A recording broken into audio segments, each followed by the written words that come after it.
অসমলৈ যাবলৈ এয়াৰপোৰ্ট পাইছিলোহে ৰাইজ, কিন্তু This is the final call. Please board the aircraft immediately. মই এনেকে দৌৰিবলগীয়া হ'ব বুলি ভাবা নাছিলো।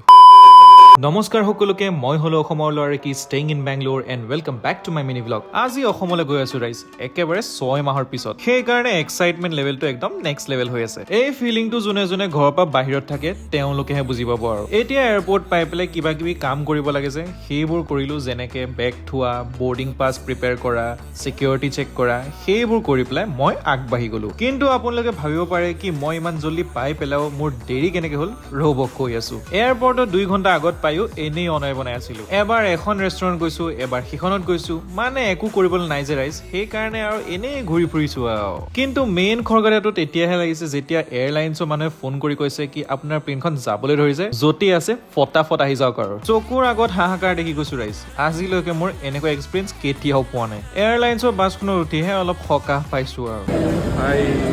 এতিয়া এয়াৰলাইন্সৰ বাছখনত উঠি পেলাই আমি প্লেনখনলৈ আগবাঢ়ি গলো। আজি আবেলিৰ আকাশখনো মানিব লাগিব দেই, বৰ ধুনীয়া হৈ আছিলে। আৰু ফাইনেলি ৰাইজ মই মোৰ বাহনখনৰ ওচৰলৈ চাপি গলো আৰু। চ' ৰাইজ আজি মই গৈ আছো বেংগলোৰৰ পৰা অসমলৈ আকাশ এয়াৰত। এই ফ্লাইটখনৰ দামটো অকণ বেছি হলেও মোৰ কিন্তু কিবা এটা ভাল লাগি গৈ পেলাই। এতিয়া ফাইনেলি কুৰ্চি কি পেটি বান্ধি লোৱাৰ পিছত এতিয়া ফাইনেলি অসমলৈ উৰা মাৰিব লাগে আৰু।